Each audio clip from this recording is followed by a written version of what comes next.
আমাদের সমাজে যেমন ভালো জিনিস আছে, ভালো জিনিসের পাশাপাশি খারাপ জিনিসও আছে।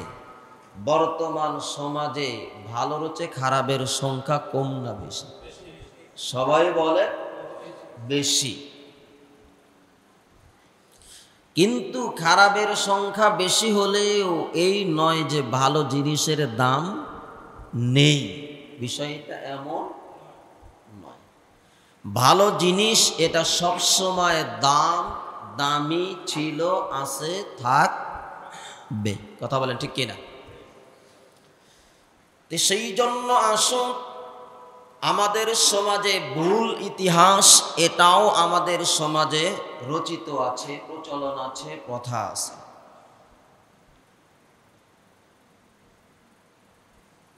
এটা তো অনেক পূর্বের ঘটনা। এখন বর্তমান চলতেছে 1446 হিজরি, প্রায় এই কারবালার প্রান্তরের ঘটনা তো প্রায় 1400 বছরের কাছাকাছি হয়ে যাচ্ছে। আমাদের দেশ ছোট্ট একটা দেশ, পৃথিবীর মানচিত্রে নামটাও বাংলাদেশের মানচিত্রে, এই পৃথিবীর মানচিত্রের মধ্যে বাংলাদেশের পুরো নামটা আসে নাই। এখনো অনেক মানুষ 71 সালে যুদ্ধ করেছে, জীবিত আছে। 71 সালের যুদ্ধের ইতিহাস নিয়ে কত বিভ্রান্তিকর তথ্য আমাদের সামনে। কথা বলেন না কেন? 71 সালে যুদ্ধ যারা দেখেছে, করেছে, এরকম সংখ্যা মানুষ পৃথিবী বর্তমানে বাংলাদেশে এখনো 2-4-5 কোটি আছে। কথা বলেন না কেন? এরপরেও স্বাধীনতার ঘোষক কে ঘোষণা দিয়েছে, কে কি বলছে, অনেক জগাখিচুড়ি মন্তব্য আমাদের সমাজে। কথা বলেন ঠিক কিনা? তাহলে আজ থেকে যদি প্রায় 1400 বছরের কাছাকাছি হয়ে গেছে ওই সময়ের ইতিহাস, তাহলে আরো একটু বিভ্রান্তিকর বেশি হওয়ার কথা, কম না বেশি? বলেন বেশি। কারণ ওই সময় তো এরকম যোগাযোগ ব্যবস্থা এমন, কথা বলেন না কেন, এমন ছিল না। আমি নিজেও মাঝে মধ্যে যখন আজ থেকে 100 বছর আগের ঢাকা শহরের মানচিত্র দেখি, গুলশান বনানী বলেন, ধানমন্ডি বলেন, নৌকা নিয়ে লুঙ্গি পরে ঘোরাফেরা করতেছে। তাহলে আসুন, আমাদের সমাজে যেভাবে ভালো জিনিসটাও আছে, এর চেয়ে বেশি খারাপ জিনিসটার সংখ্যা আরো বেশি। সেই জন্য আমাদেরকে মূল ইতিহাসগুলো আমাদেরকে জানতে হবে। কেন বলতেছি? কারণ কারবালার প্রান্তরের সেই ঘটনাকে কেন্দ্র করে সাহাবায়ে কেরামদেরকে সমালোচনা করা হচ্ছে। কাদেরকে? সবাই বলেন সাহাবায়ে কেরাম। আমরা সবাই জানি সমস্ত নবী রাসূল এরা হলো মাসুম। এরা কি? মাসুম, নিষ্পাপ। নবী রাসূলদের কোনো গুনাহ ছিল না। আহলে সুন্নাত ওয়াল জামাআতের আকীদা, বিশ্বাস, সমস্ত নবী রাসূল এরা মাসুম, আর সমস্ত সাহাবায়ে কেরাম এরা হলো মাহফুজ। এরা কি? মাহফুজ। আল্লাহ তাআলা সাহাবায়ে কেরামদেরকেও আল্লাহ হেফাজত করেছেন।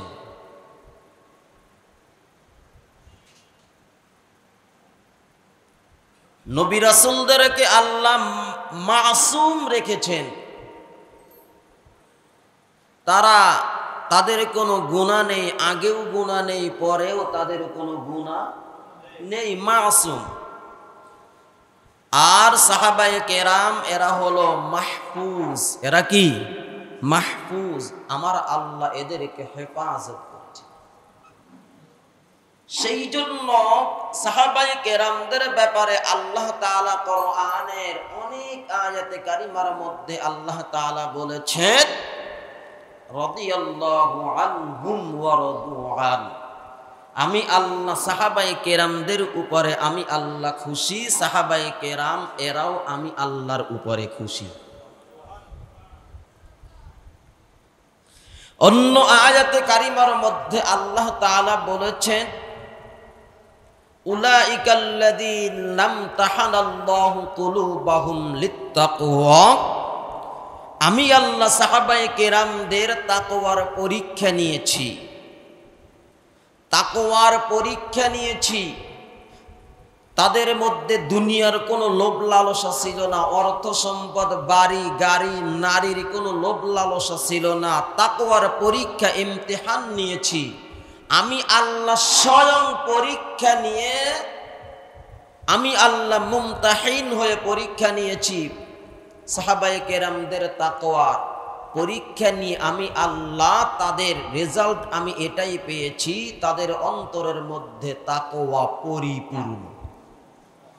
সুবহানাল্লাহ, জোরে বলবেন না? এতই পরিপূর্ণ যে সমস্ত সাহাবায়ে কেরাম তারা গোল্ডেন এ প্লাস পেয়ে আমি আল্লাহর কাছ থেকে তারা পাস পেয়ে গেছে। সেজন্য আমি আল্লাহ ঘোষণা দিলাম লাহুম মাগফিরাহ। তোমাদের তাকওয়া এই পরিমাণ আমি আল্লাহ খুশি হয়ে গিয়েছি, সেজন্য তোমাদেরকে মাফ করে দিলাম। শুধু মাফি না, ওয়া আজরুন আযীম, আমি আল্লাহ তোমাদেরকে মহান পুরস্কারের মাধ্যমে পুরস্কৃত করার ঘোষণা দিলাম। তাহলে এরকম অনেক আয়াতে কারিমা রয়েছে যে আল্লাহ তাআলা সাহাবায়ে কেরামদের উপরে রাজি এবং খুশি। সেই জন্য আহলে সুন্নাত ওয়াল জামাআতের আকীদা বিশ্বাস সাহাবায়ে কেরাম এরা হলো মাহফুজ। এরা কি? মাহফুজ। আমিরে মুআবিয়া রাদিয়াল্লাহু তাআলা আনহুর ব্যাপারে যদি সন্দেহ তৈরি হয়, নবীর উপরে সন্দেহ আসবে। নবী কেমন ব্যক্তিকে কোরআন লেখার দায়িত্ব দিলেন, এর মধ্যে আমানতদারিতেই নেই। কথা বলেন না কেন? আসবে কি আসবে না? কথা বলেন। এখানে মসজিদ কর্তৃপক্ষ মুরব্বীরা আমাকে ইমাম হিসেবে নিয়োগ দিয়েছেন। এখন যদি আমার মধ্যে যদি আমানতদারিতা না থাকে, আমল ইখলাস খুলুসিয়াত না থাকে, উল্টাপাল্টা চলাফেরা থাকে, আপনারা দেখে বলবেন যে ইমাম কেমন, এর মধ্যে তো কোনো কিছু নাই, কেমন ইমাম এরা নিয়োগ দিছে। কি বলবেন না আপনারা? কথা বলেন না কেন? বলবেন কিনা? এখন যদি আমিরে মুআবিয়া রাদিয়াল্লাহু তাআলা আনহুর ব্যাপারে এমন মন্তব্য করি, তাহলে তো মন্তব্য এর উপরে সীমাবদ্ধ নয়, এই মন্তব্য চলে যাবে নবীর উপরে। কথা বলেন না কেন? হযরত আমিরে মুআবিয়া রাদিয়াল্লাহু তাআলা আনহু তো অন্য কোনো ব্যক্তি নয়, ইনি নবীর স্ত্রীর আপন ভাই। নবীর স্ত্রীর আপন ভাই, উম্মাহাতুল মুমিনিনদের একজন তার ভাই। তাহলে মন্তব্য চলে যাবে নবীর উপরে। আবার নবীর উপরেই মন্তব্য এখানে শেষ নয়, এই মন্তব্য চলে যাবে তাহলে তার ব্যাপারে, তার কাছে যেই কোরআনের যে আয়াতগুলো ছিল, এই আয়াতগুলোর ব্যাপারে সন্দেহ চলে আসবে। আসবে কি আসবে না? এখন আয়াতগুলোর উপরে যদি সন্দেহ তৈরি হয়, তাহলে কোরআনের মধ্যে সন্দেহ সৃষ্টি হবে কি হবে না? কথা বলে। এখন যদি কোরআনের উপরে যদি সন্দেহ তৈরি হয়, তাহলে আল্লাহর উপরেও সন্দেহ আসবে কি আসবে না? কথা বলেন না কেন আপনারা? আসবে কি না? আমার আল্লাহ কোরআনের মধ্যে ঘোষণা দিয়েছেন, বিদায় হজের ভাষণে নবী বলেছেন, আল ইয়াউমা আকমালতু লাকুম দীনাকুম ওয়া আতমামতু আলাইকুম নি'মাতি ওয়া রাদিতু লাকুমুল ইসলাম দীনা। আমি আল্লাহ তোমাদের জন্য তোমাদের ধর্ম দ্বীন ইসলামকে আমি আল্লাহ পরিপূর্ণ রূপে আমি আল্লাহ তোমাদেরকে দিয়েছি। তাহলে কোরআনের মধ্যে যদি সন্দেহ তৈরি হয় তাহলে আল্লাহর বক্তব্যের মধ্যে সন্দেহ আসবে কি আসবে না? কথা বলেন যে তাহলে কোরআনের মধ্যে সন্দেহ রাইকে আল্লাহ পরিপূর্ণতার ঘোষণা দিলেন, তাহলে আল্লাহর মধ্যেও তো আমানতদারিতা নাই, নাউজুবিল্লাহ। আবার কোরআনের মধ্যে যদি এই সন্দেহ তৈরি থাকে তাহলে আল্লাহ তো কোরআনের শুরুতেই ঘোষণা দিয়েছেন যালিকাল কিতাবু লা রাইবা ফি, এমন একটা গ্রন্থ, এমন একটা কোরআন যার মধ্যে চুল পরিমাণ ভুল নেই, ভুলের লেশ মাত্রাও নেই। এটা কার ঘোষণা? সবাই বলেন আল্লাহর ঘোষণা। তাহলে চিন্তা করে দেখেন, একজন সাহাবীর ব্যাপারে যদি বাজে মন্তব্য করা হয় তাহলে ইসলাম আর ইসলাম থাকে না, দ্বীন ইসলাম ধ্বংস হয়ে যায়। কথা বলেন ঠিক কিনা? আল্লাহর নবী মা আয়েশার ঘরে শুয়ে উঠতে পারতেছেন না, এতটাই দুর্বল। মা আয়েশাকে বললেন, আয়েশা একটু পর্দাটা উঠায়া দাও, আমার সাহাবায়ে কেরামদের নামাজের জামাতের দৃশ্যটা আমি দেখতে চাই। মা আয়েশা রাদিয়াল্লাহু তাআলা আনহা পর্দাটা সরাইয়া দিলেন। আল্লাহর নবী নামাজের চিত্র দেখলেন, দেখে আল্লাহর নবীর দুই চোখের পানিগুলো ঝরঝর করে পড়তেছে। এবার নবী বলতেছেন, আয়েশা আমার যে চোখের পানি দেখতেছো এটা দুঃখের নয়, এটা হলো সুখের পানি, যে আমার জায়গাতে আমি আমার সাহাবী আবু বকরকে দায়িত্ব দিয়ে গেলাম, সে এই নামাজের দায়িত্বের পাশাপাশি আমার উম্মতেরও দায়িত্ব তার হাতে তুলে দিয়ে। এই হলো এক নাম্বার ইশারা ইঙ্গিতের মাধ্যমে খলিফা নিযুক্ত করা। কিসের মাধ্যমে? কথা বলে ইশারা।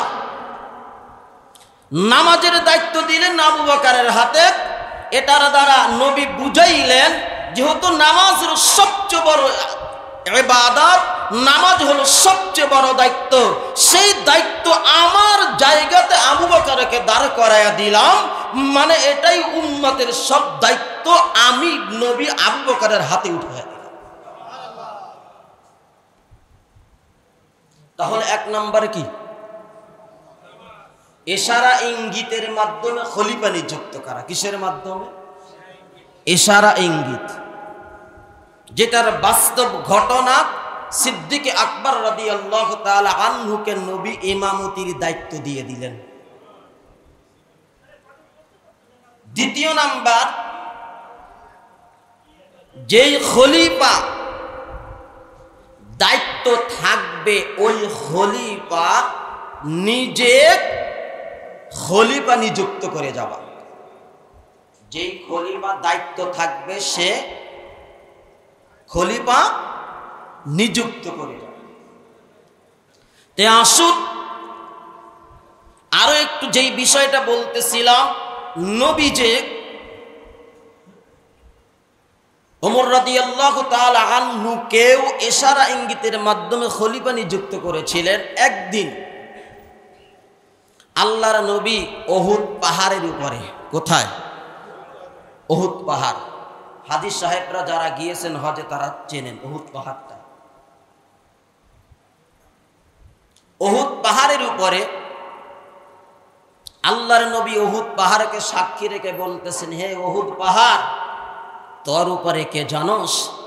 তোর উপরে আমি নবী এবং সিদ্দিক এবং একজন শহীদ তোর উপরে দাঁড়িয়ে আছেন।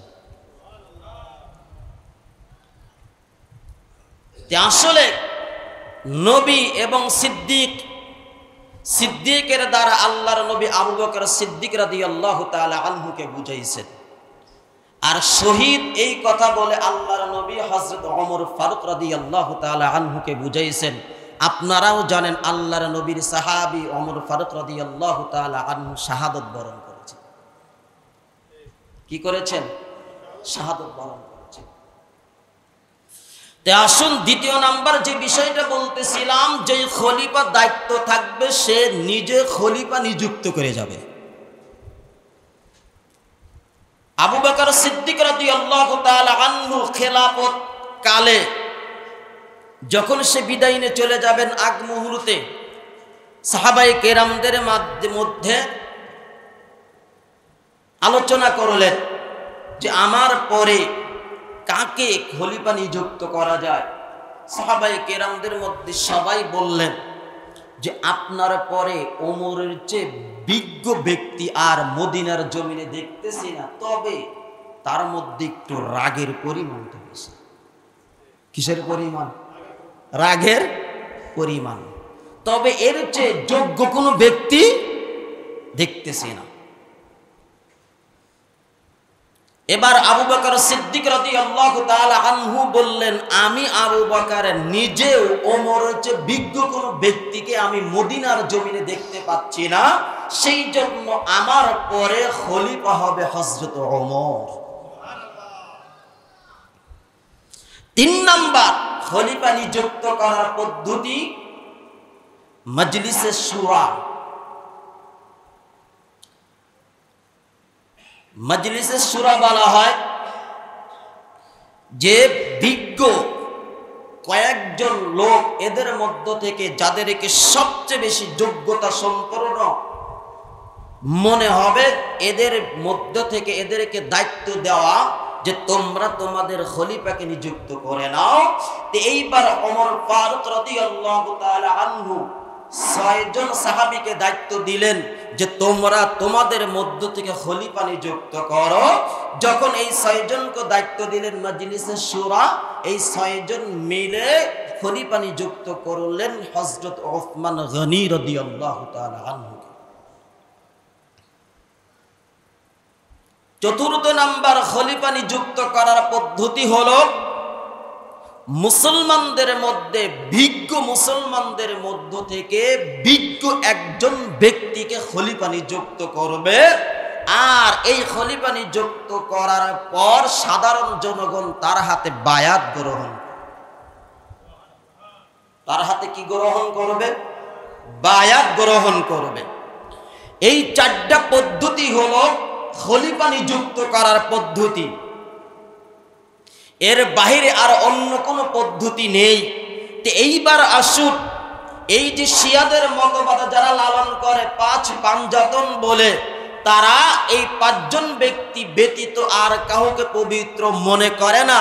ওমর, ওসমান, তলহা, জুবাইর এদেরকেও পবিত্র মনে করে না। আবু বকর সিদ্দিককেও তারা পবিত্র মনে করে। সেই জন্য মুসলমান আমাদেরকে সত্য মূল ইতিহাসগুলো জানতে হবে। যদি আমরা জানি আলহামদুলিল্লাহ, যদি না জানি ইসলামের মধ্যে আমাদের ভুল বাজে মন্তব্য চলে আসবে। কথা কি বুঝাইতে পেরেছি? তাহলে আসুন, এই ইতিহাসটা কেন টানলাম? যেহেতু 10ই মুহররম সামনে, ইনশাআল্লাহ মূল ইতিহাসটা টানব। যদি টানি তাহলে ওই সাহাবী আমিরে মুআবিয়া রাদিয়াল্লাহু তাআলা আনহুর ব্যাপারে আর বাজে মন্তব্য আসবে না। কথা কি বুঝাইতে পেরেছি?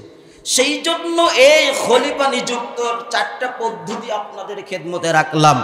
আল্লাহ তাআলার কাছে দোয়া করি আল্লাহ যেন আমাদের সবাইকে বুঝবার তৌফিক দান করেন। এবার আসুন, এই 10ই মুহররম আশুরার রোজা আমরা সবাই রাখবো 2টা। কয়টা? সবাই বলে 9 তারিখ, 10 তারিখ, 10 তারিখ অথবা 11 তারিখ। বুঝাইতে পেরেছি? আল্লাহর নবী বলেন, আমি আশাবাদী যে এই আশুরার রোজা রাখলে আমার আল্লাহ 1 বছরের পূর্বের গুনাহ আল্লাহ মাফ করে দিবেন। সুমু ইয়াউমা আশুরা ইন্নী আহতাসিবু আলাল্লাহি আন ইউকাফফিরা সানাতাল্লাতী ক্বাবলা। নবী বলেন, আমি আশাবাদী আমার আল্লাহ 1 বছরের পূর্বের গুনাহ আল্লাহ মাফ করে দিবেন। তাহলে আমরা রোজা রাখবো কয়টা? সবাই বলেন 2টা।